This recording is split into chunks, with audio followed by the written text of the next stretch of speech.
Discuss करते आ रहे हैं। और इन्वेस्टमेंट मैनेजमेंट में सिलेक्शन ऑफ सिक्योरिटीज की अगर हम बात करते हैं तो उसमें बेसिकली 3 तरह की अप्रोचेस देखने को मिलती हैं, जिनमें से 2 हम देख चुके हैं। एक हमने समझा फंडामेंटल एनालिसिस,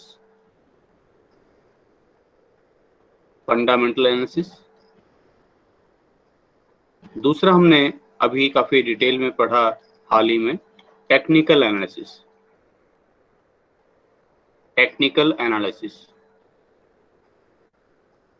ठीक है। और इसी के साथ जो तीसरी जो थ्योरी पढ़ी जाती है that is called efficient market hypothesis,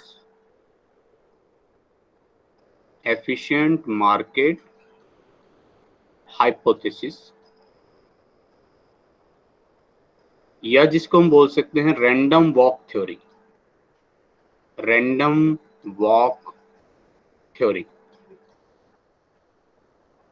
ठीक है।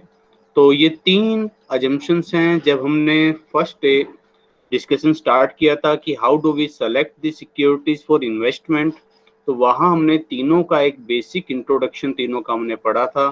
फंडामेंटल एनालिसिस के बारे में हमने पढ़ा, टेक्निकल एनालिसिस के बारे में, और एफिशिएंट मार्केट हाइपोथेसिस के बारे में भी हमने एक जनरल इंट्रोडक्शन हमने समझा था। तो अब इसको हम डिटेल में पढ़ेंगे इस लेक्चर के माध्यम से। तो पहला क्वेश्चन उठता है कि ये एफिशिएंट मार्केट हाइपोथेसिस क्या है। देखिए, मैं थोड़ा सा पहले इसको फंडामेंटल और टेक्निकल से जोड़ लूं। फंडामेंटल एनालिसिस ने अगर इन डेप्थ हमने बात की तो हमें बताया कि कौन सी सिक्योरिटी में हमें इन्वेस्ट करना चाहिए, विच सिक्योरिटी। ठीक है, विच सिक्योरिटी, कौन सी सिक्योरिटी बेस्ट है इन्वेस्टमेंट के लिए। और टेक्निकल एनालिसिस ने हमें कहा विच टाइम इज बेस्ट, कि शेयर मार्केट में एंटर होने का या वहां से एग्जिट होने का सबसे अच्छा समय कौन सा है। ठीक है, ये हमने पढ़ा टेक्निकल एनालिसिस में। ठीक है। अच्छा, अब तीसरी जो थ्योरी है एफिशिएंट मार्केट हाइपोथेसिस, वो क्या कहती है। एफिशिएंट मार्केट हाइपोथेसिस कहती है कि ईच टाइम, ठीक है, every time is best for investment. ठीक है, एवरी टाइम इज ओके, सभी समय सही है, सभी समय उपयुक्त है, किसी भी समय आप मार्केट में इन्वेस्टमेंट कर सकते हो। ऐसा क्यों? ये मानते हैं कि जो सिक्योरिटी मार्केट है वो कैपेबल है to capitalize all the informations related to security price. ठीक है ना, कि security market is capable to capitalize, ठीक है, all the related information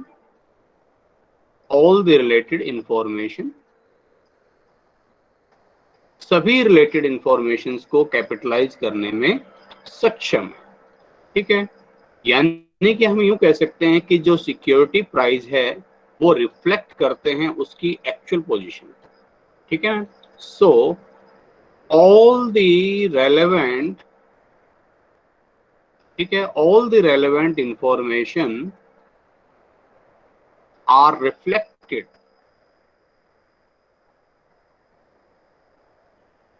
reflected in security price itself. ठीक है, इन सिक्योरिटी प्राइस इटसेल्फ। मैं कह क्या रहा हूं, मैं कहना चाह रहा हूं कि जो सिक्योरिटी प्राइस है, ठीक है, उसमें जो भी इंफॉर्मेशन है वो सब अपने आप ही परिलक्षित हो रही है, अपने आप ही दिखाई दे रही है। आप कहते हुए फंडामेंटल एनालिसिस हमें करना चाहिए, फंडामेंटल एनालिसिस से मुझे पता चलेगा कौन सी फर्म का शेयर स्ट्रॉन्ग है, तो कहते हैं कि अगर भाई शेयर स्ट्रॉन्ग है तो उसका शेयर प्राइस अपने आप ही ज्यादा मिलेगा। ठीक है, इसी तरह से टेक्निकल इंफॉर्मेशन से हमें जो पता चलता है कि मार्केट में अप ट्रेंड है, डाउन ट्रेंड है, जिस भी तरह की पोजीशन है, तो कहते हैं कि वो भी जो उसका शेयर प्राइस है उसमें अपने आप ही रिफ्लेक्ट हो रहा होगा। इसलिए जो हमारी सिक्योरिटी मार्केट है वो एफिशिएंट है, वो कैपेबल है, वो सारी इंफॉर्मेशंस को रिफ्लेक्ट कर सकती है, ठीक है, और इसी कारण से उसे हम एफिशिएंट मार्केट बोलते हैं। अब ये टेक्निकल एनालिसिस से किस तरह से अलग है, जरा पहले उसको समझना जरूरी है। टेक्निकल एनालिसिस क्या कहता है? टेक्निकल एनालिसिस कहता है कि we can predict future price on the basis of, यही हमने किया है ना, on the basis of current price या पास्ट प्राइस, ठीक है, पास्ट प्राइस एंड वॉल्यूम, कि पिछला जो वॉल्यूम ट्रेड हुआ, पिछला जो प्राइस रहा, उस प्राइस के बेस पर मैं शेयर प्राइस को प्रिडिक्ट कर सकता हूं, ठीक है। फंडामेंटल एनालिसिस कैसे काम करता है? फंडामेंटल एनालिसिस देखेगा कौन सी कम इंडस्ट्री है, कौन सी कंपनी है, क्या उसकी बैलेंस शीट्स की पोजीशन है, उसका प्रॉफिट एंड लॉस स्टेटमेंट क्या कहता है, वो प्रॉफिट कितना अर्न कर रही है, उसका सेल्स किस तरफ जा रही है, उसका बिजनेस किस तरह का है, उन सब चीज को एनालाइज करेगा और बताएगा कि इस हिसाब से इसका प्राइस भाई इतना होना चाहिए, ये 200 रुपए का बिकना चाहिए शेयर।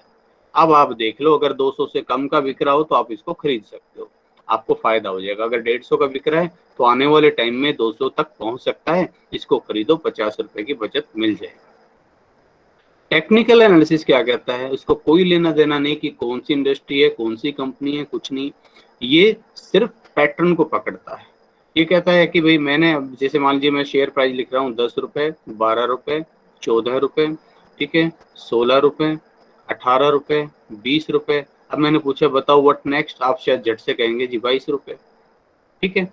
क्यों? क्योंकि आप कोशिश कर रहे हैं कि जो पिछला जो ट्रेंड्स आ रहा था वो अगर लगातार ऊपर की तरफ चढ़ा हुआ है तो उस बेस पर आपने अंदाजा लगा लिया कि इसका मतलब अगला प्राइस भी वही 21-22 रुपए होगा, यानी कि बढ़ेगा ही।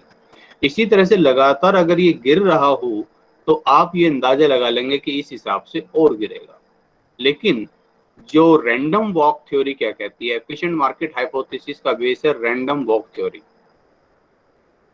Random walk theory, random walk का मतलब जो स्टॉक प्राइस है वो रैंडमली वॉक करते हैं, यानी कि 10, 12, 14, 16, 18, 20 आप कह रहे हैं तो इसके बाद अब आप 22 नहीं कह सकते, इसके बाद हो सकता है अगला सीधा ही 9 रुपए हो जाए, ठीक है। तो इसका इससे कोई लेना देना नहीं है। स्टॉक मार्केट किस तरफ मूव करेगी, वो रैंडमली मूव करती है, इसका पिछले ट्रेंड से कोई लेना देना नहीं होता।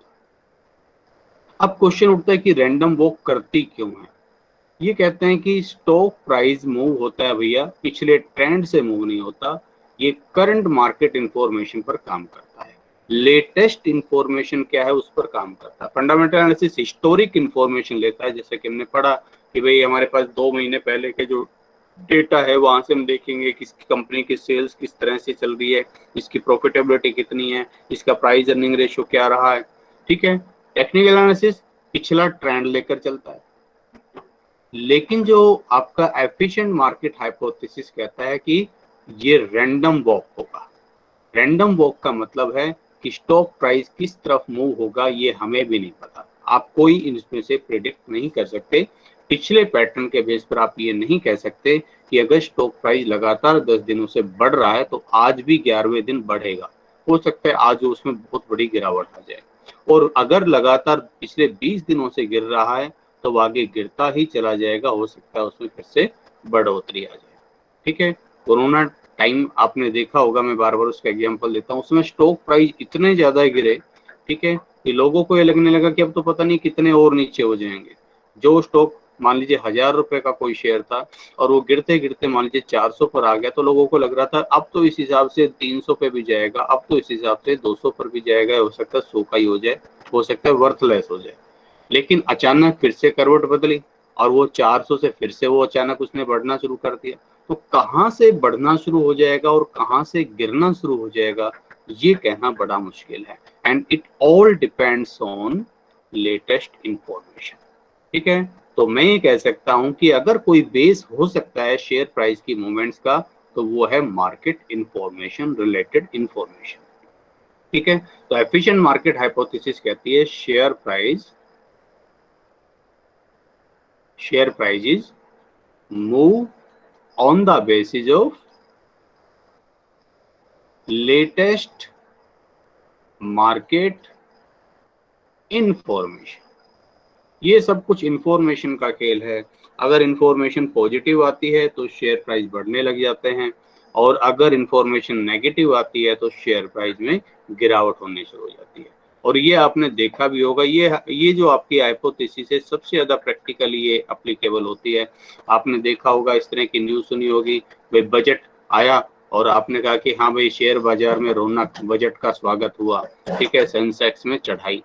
ठीक है, क्यों हुआ? क्योंकि वहां से उनको कुछ इस तरह की इंफॉर्मेशन मिली, कुछ उम्मीदें जगी, तो उन्होंने शेयर्स को खरीदा।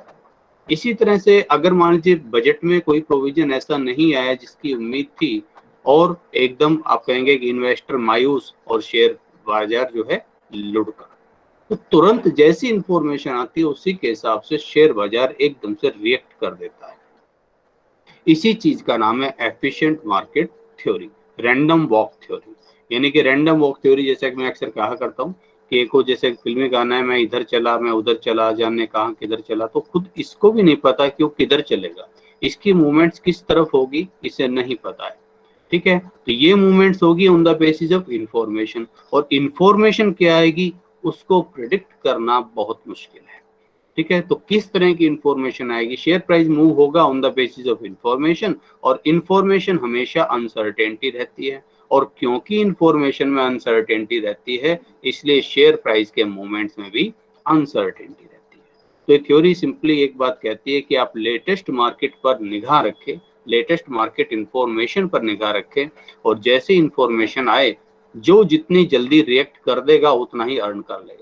क्योंकि आप ये भी उम्मीद नहीं कर सकते कि वो इन्फॉर्मेशन पता चलेगी तो बस वो मेरे तक तो पहुंच जाए, बाकी और किसी को ना पता चले इसके बारे में, ऐसा पॉसिबल ही नहीं है। ठीक है, तो मार्केट जो है तुरंत कैपिटलाइज कर लेगी। आज किसी कंपनी के बारे में बहुत अच्छी न्यूज आई, उसके नतीजे घोषित हुए, उम्मीदें जगी। अब आपको लगता है कि भाई मैं अब इसके शेयर्स खरीद लेता हूँ, ठीक है, क्योंकि इसके प्राइस बढ़ने वाले हैं।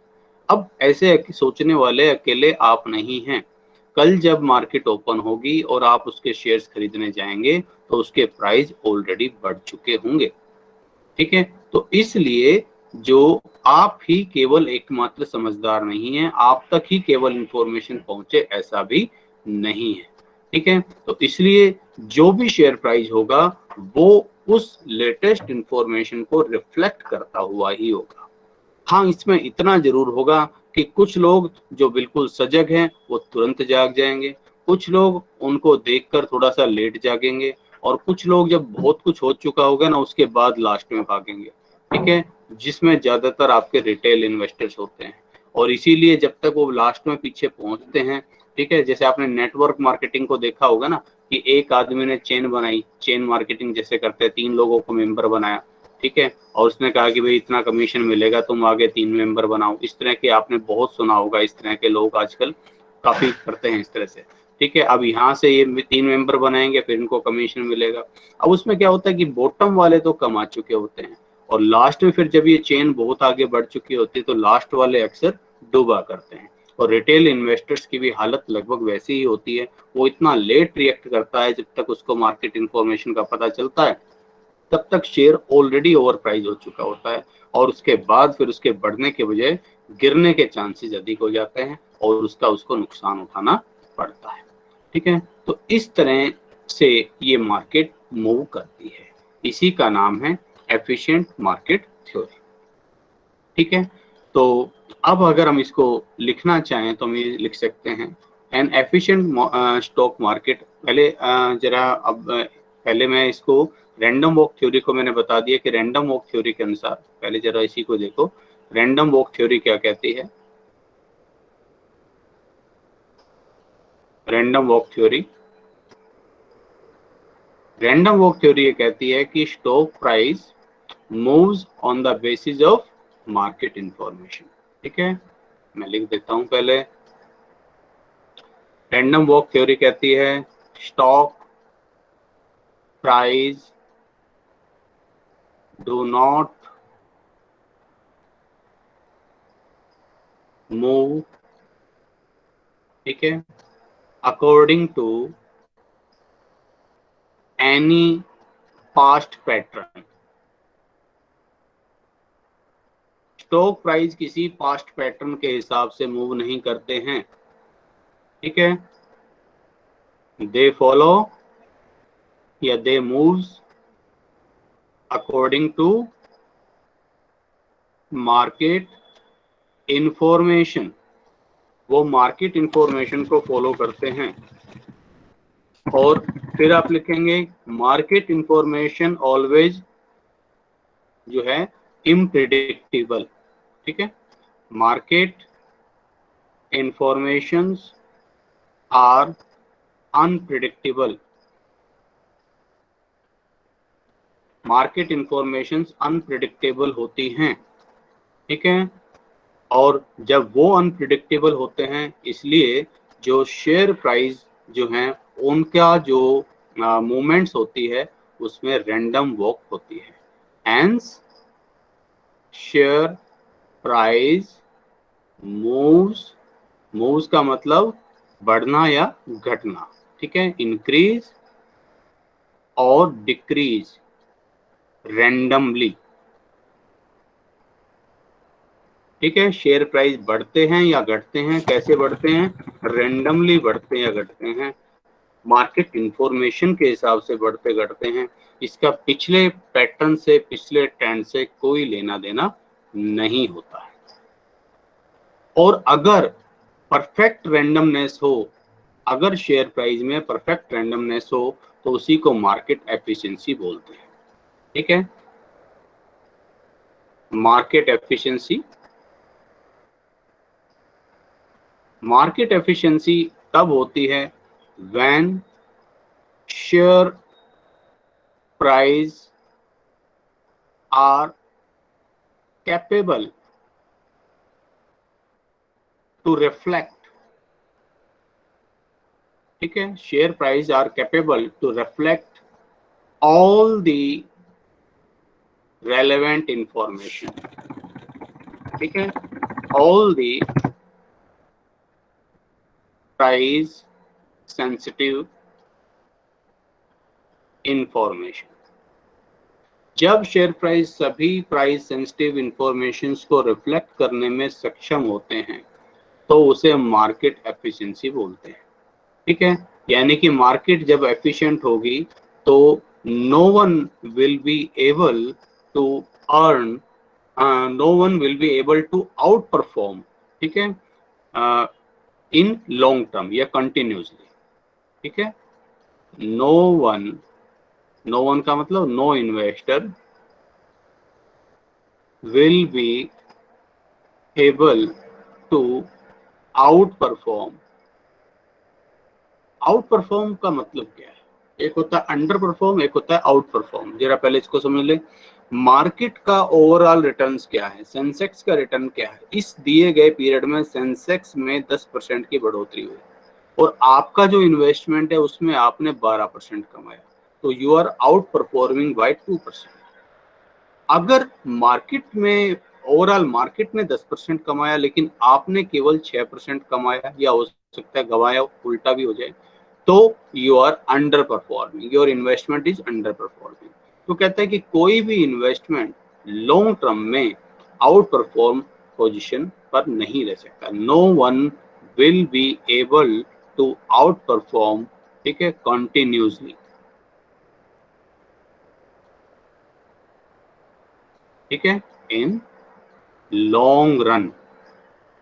लंबे समय तक आप लगातार लगातार आउट परफॉर्म करते चले जाओ और कोई नहीं कर पाएगा, ऐसा संभव नहीं है, क्योंकि दूसरे लोग भी फिर आपको फॉलो करेंगे। हाँ इतना तो है, जो फर्स्ट मूव जिसने किया उसको थोड़ा सा बेनिफिट ज्यादा मिल गया, बाद वालों को वही शेयर। अब मान लीजिए किसी शेयर्स के बारे में अच्छी इन्फॉर्मेशन आई, कल वो 50 रुपए पर बंद हुआ था, अब आप सोच कर सोए कि मैं इसको खरीदूंगा, हो सकता है वो पहले ही सुबह 55 रुपए पर मिला हो, लेकिन आपने तो चलो उसको 55 पर खरीदा, लेकिन और जो देर से जागने वाले हैं हो सकता है उनको 58 रुपए पर मिले, हो सकता है और लेट फिर मूव होने वालों को 60 पर मिले, हो सकता है 65 पर मिले, ठीक है, और हो सकता है बढ़ते बढ़ते वो 70 पर पहुंच जाए। और 70 तक पहुंचेगा तो जिन्होंने यहाँ खरीदा था वो सोचेंगे यार हम तो बेचकर एक तरफ निकलते हैं, तो वो लोग फिर उसके बाद यहाँ से बेचना शुरू कर देंगे और वो प्रॉफिट बुक कर लेंगे, और हो सकता है फिर उसके बाद फिर मार्केट देखो देख गिरनी शुरू हो जाए, और उससे क्या हो कि उससे जो ये जो लेट जो जागने वाले हैं उनको रिटर्न कम मिलेगा ऑब्वियसली, ठीक है, यहाँ वाले को रिटर्न सबसे अधिक मिलेगा। तो ऐसा हो सकता है, लेकिन लॉन्ग टर्म में लगातार ऐसा होता रहे ये पॉसिबल नहीं है, ठीक है। इसी का नाम मार्केट एफिशिएंसी है, ठीक है। तो इसका मतलब, इसका जो सार है, hence any time, efficient market की बात कर रहा हूं, any time is a good time to invest, to buy और सेल। सब समय बढ़िया है, कोई भी समय खराब नहीं है बेचने के लिए, खरीदने के लिए, ठीक है। क्योंकि क्योंकि जो हमें चाहिए मार्केट ट्रेंड और जो उसकी इंट्रिंसिक वैल्यू है, जो फंडामेंटल एनालिसिस में इतना लंबी चौड़ी हमें मेहनत करके मिलती है, ये कहता है कि share price truly represent it's intrinsic value, ठीक है। Share price will reflect the approximate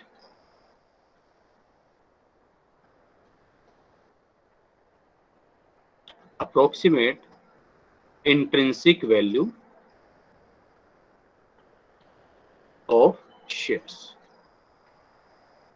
share price जो है, जो शेयर्स की इंट्रिंसिक वैल्यू, जो उसका आंतरिक मूल्य बनना चाहिए, उसका लगभग जो मूल्य, उसके अप्रोक्सीमेशन वाला मूल्य है, उसको अपने आप ही रिप्रेजेंट कर रहे होते हैं, ठीक है।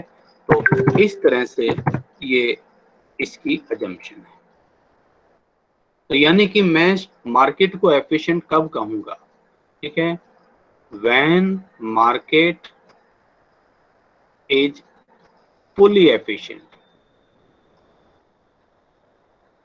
मार्केट फुली एफिशिएंट कब होगी, मार्केट फुली एफिशिएंट तब होगी, ठीक है, व्हेन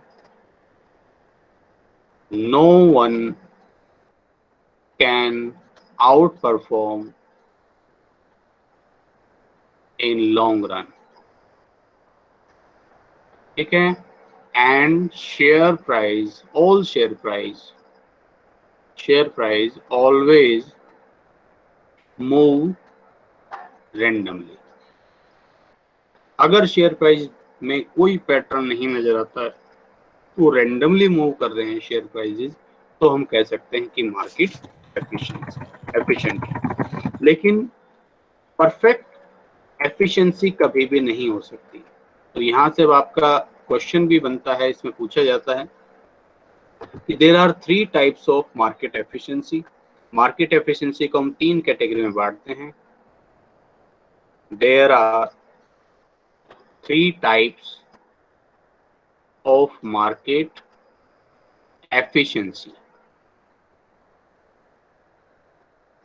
ठीक है। कौन कौन सी? पहला होता है weak form of market efficiency.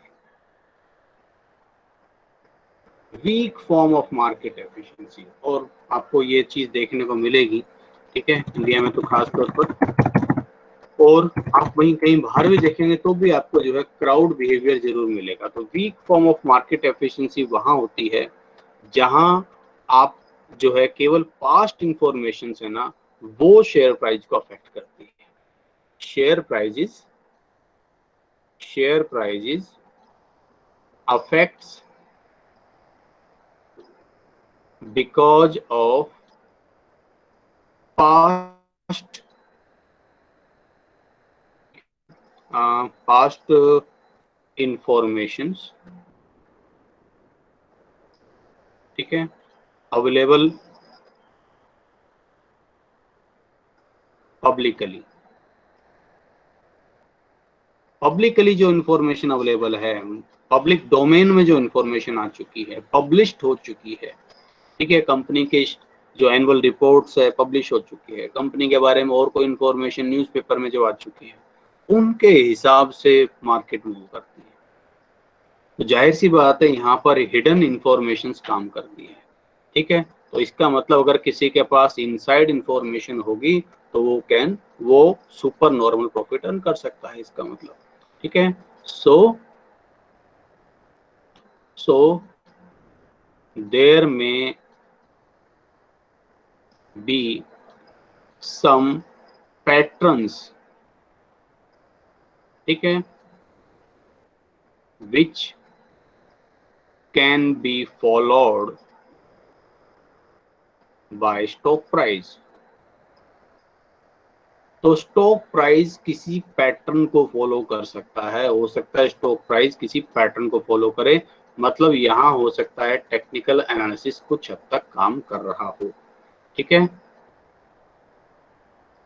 Technical analysis में बी हेल्पफुल, क्योंकि यहाँ पैटर्न बनेंगे, और टेक्निकल एनालिसिस की तो जो कह लीजिए कि जो बैकबोन ही वही है, पैटर्न बनना। अगर कोई पैटर्न बनता है तो इसी पैटर्न के बेस पर स्टडी करते हैं, ठीक है ना। तो जो भी शेयर प्राइस से रिलेटेड हिस्टोरिक इंफॉर्मेशन है वो अवेलेबल है, ठीक है। तो one can be able to make super normal profit,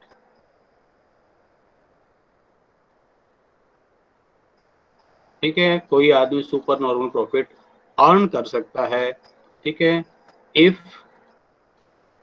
if inside information are available to him या हर।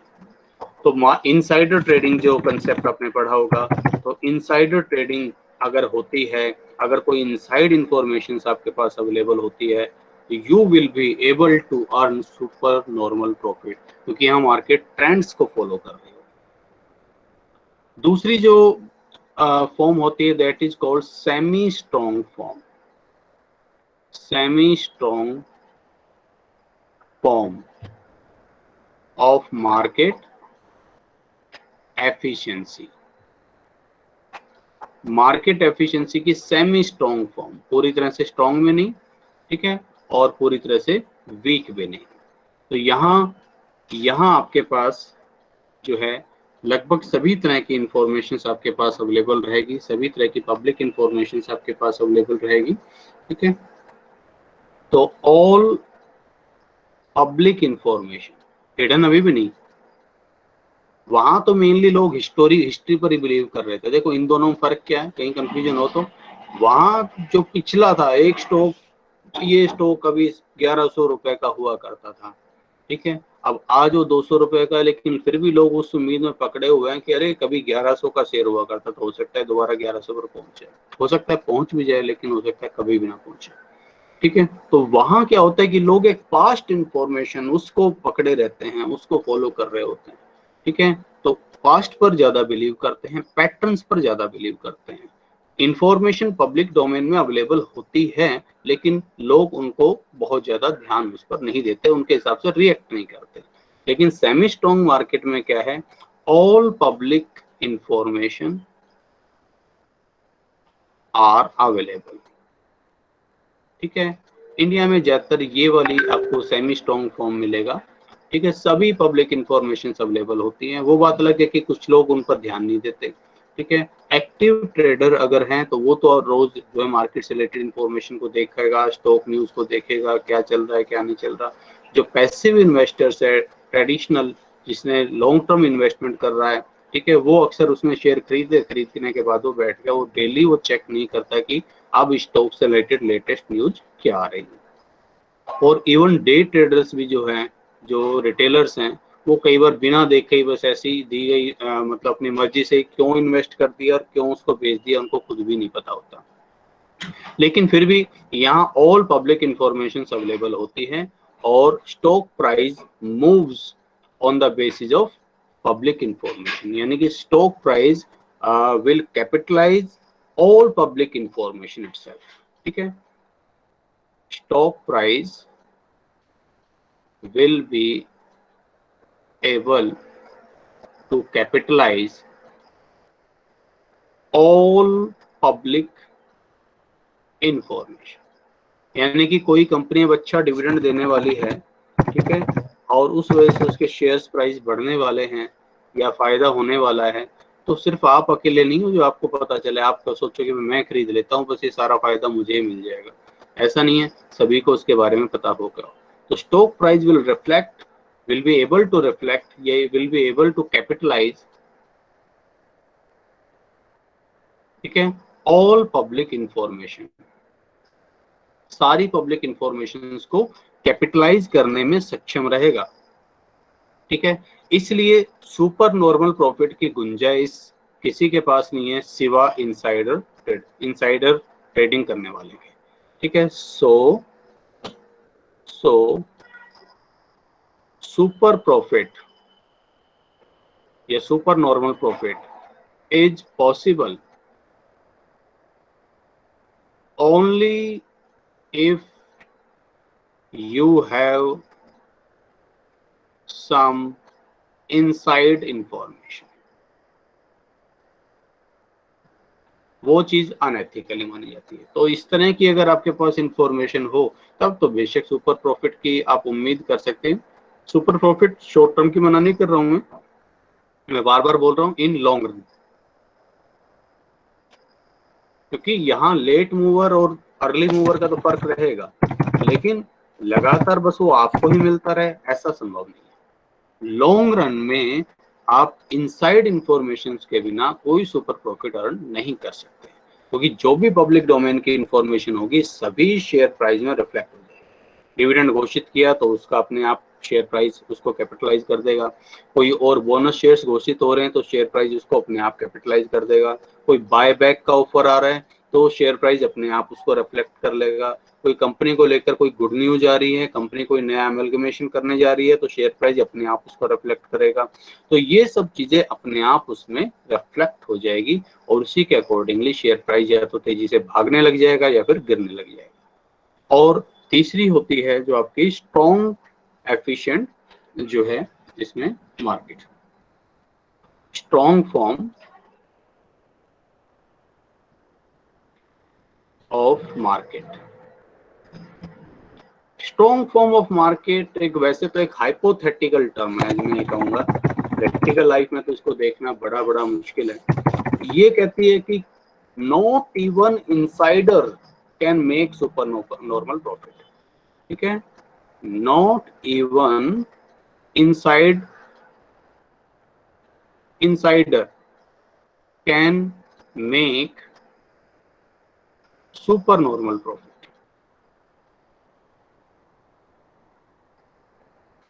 इनसाइडर को भी कुछ नहीं पता होगा, क्योंकि जो शेयर प्राइस है उसमें इनसाइडर इंफॉर्मेशन भी ऑटोमेटिकली रिफ्लेक्ट हो जाएगी। यानी कि इस तरह की परिकल्पना है कि जहां जो बोर्ड ऑफ डायरेक्टर्स की मीटिंग हो रही है ना वो भी सीक्रेट नहीं है, वहां पर भी कैमरे लगे हुए हैं और जो कुछ भी हो रहा है वो तुरंत आप सबके सामने आ रहा है, तुरंत वो रिफ्लेक्ट हो रहा है, इसलिए कोई गुंजाइश है ही नहीं, ठीक है। तो कोई गुंजाइश नहीं है सुपर नॉर्मल प्रॉफिट की, सुपर नॉर्मल प्रॉफिट की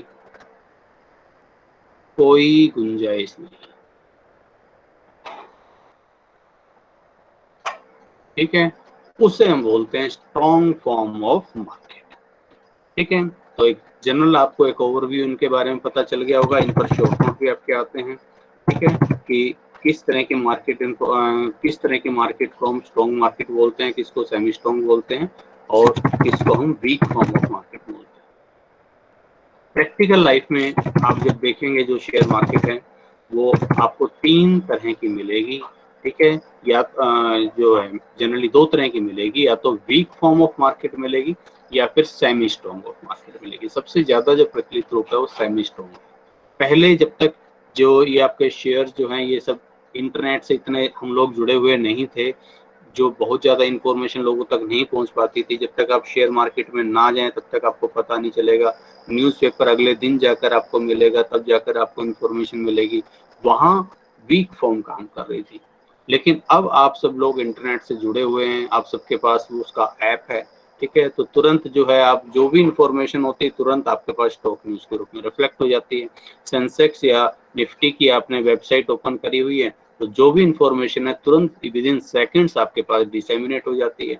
अब आप में से कितने लोग अर्ली मूव करते हैं, कितने लोग थोड़ा सा वेट करके मूव करते हैं, वो उस पर का ही थोड़ा सा फर्क हो जाता है। तो ज्यादातर जो मार्केट है आपको किस रूप में मिलेगी, आपको सेमी स्ट्रॉन्ग रूप में मिलेगी। इसको एक डायग्रामेटिकली हम रिप्रेजेंट कर सकते हैं ऐसे। यहां मैंने लिखा week form of market,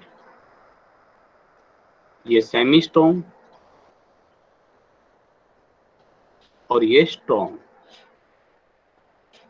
market, ठीक है, या एफिशिएंट मार्केट, भी बोल सकते हैं इसको, ठीक है। तो एफिशिएंट मार्केट का तो जैसे कि मैंने आपको बताया, एफिशिएंट मार्केट किसे बोलेंगे, एफिशिएंट मार्केट को हम कह सकते हैं स्ट्रांगली एफिशिएंट मार्केट, ठीक है,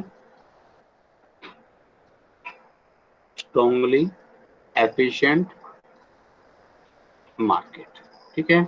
all information is reflected in share price, all information, कुछ सीक्रेट है ही नहीं, ठीक है, इंक्लूडिंग इनसाइडर इंफॉर्मेशन,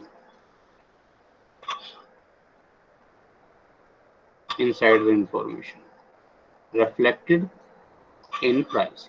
भाई इनसाइडर वाले फायदा कैसे उठाते हैं, लोगों को तो पता नहीं कि भाई इस कंपनी का शेयर अभी 50 रुपए का बिक रहा है और अभी ये इस कंपनी को बहुत बड़ा फायदा होने वाला है जिससे इसका प्राइस बढ़कर 60 पर जाने वाला है। फायदा कैसे उठाते हैं, उनको पता है कि औरों को नहीं पता, मुझे पता है कि शायद 60 पहुंच जाएगा, मैं इसको 50 पर खरीदूंगा और जब 60 पर पहुंच जाएगा तब बेचूंगा, तभी तो फायदा उठाऊंगा। लेकिन अगर पहले ही ये शेयर प्राइस 50 से 60 को रिफ्लेक्ट कर रहा हो तुरंत, तब तब क्या गुंजाइश रहेगी, तब 60 का खरीदोगे 60 का बेचोगे, ठीक है। तो ये कहता है कि all information including insider information are reflected in share price. Semi strong form किसको बोलते हैं कि यहाँ ऑल पब्लिक इंफॉर्मेशन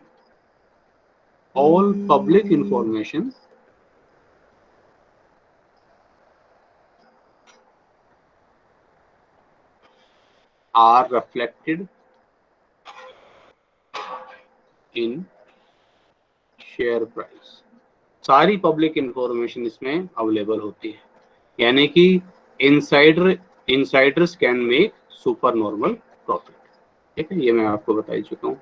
और तीसरी जो होती है इसमें, जिसको हम वीकली एफिशिएंट मार्केट भी बोलते हैं, वीक फॉर्म ऑफ मार्केट या weekly WEA, weekly efficient market, ठीक है। इसमें क्या होता है, historical information, stock price reflects historic information, मतलब सब पब्लिक जो इंफॉर्मेशन है वो सब लोगों को या तो पता नहीं चलती, या पता चलते हैं तो वो रिएक्ट नहीं कर पाते। इसलिए जो चीज पब्लिक डोमेन में आ गई ना, उसका भी इम्पैक्ट नहीं आ रहा होता। शेयर प्राइस 40 का है, होना चाहिए इसको 50 का, लेकिन अभी ये 40 का ही बिक रहा है। इस तरह की गुंजाइश मिलती है, क्यों, क्योंकि लोग पिछले पैटर्न पर अटके हुए, लोग ये सोच रहे हैं कि ये तो प्राइस गिरता जा रहा था, इस हिसाब से इसका प्राइस तो भाई यहाँ आना चाहिए।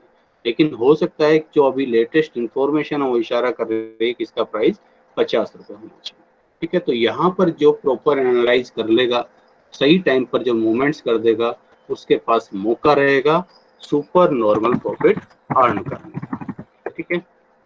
तो आज ये इंट्रोडक्शन हमने किया। नेक्स्ट टाइम हम इसमें समझेंगे कि इसको हम पता कैसे लगाते हैं कि मार्केट की वीक फॉर्म है या स्ट्रॉन्ग फॉर्म है या सेमी स्ट्रॉन्ग फॉर्म है। तो इसके लिए कुछ टेस्ट लगाए जाते हैं, ठीक है। वो टेस्ट लगाकर, टेस्ट ऑफ रेंडमनेस है, ठीक है, वहाँ हमारे पास शेयर प्राइजेस होंगे और उन शेयर प्राइजेस पर हम एक टेस्ट लगाकर देखेंगे, उससे हमें पता चलेगा कि ये रेंडमनेस, ये जो शेयर प्राइस चेंज हो रहे हैं वो रेंडमली चेंज हो रहे हैं या ये किसी पैटर्न को फॉलो कर रहे हैं।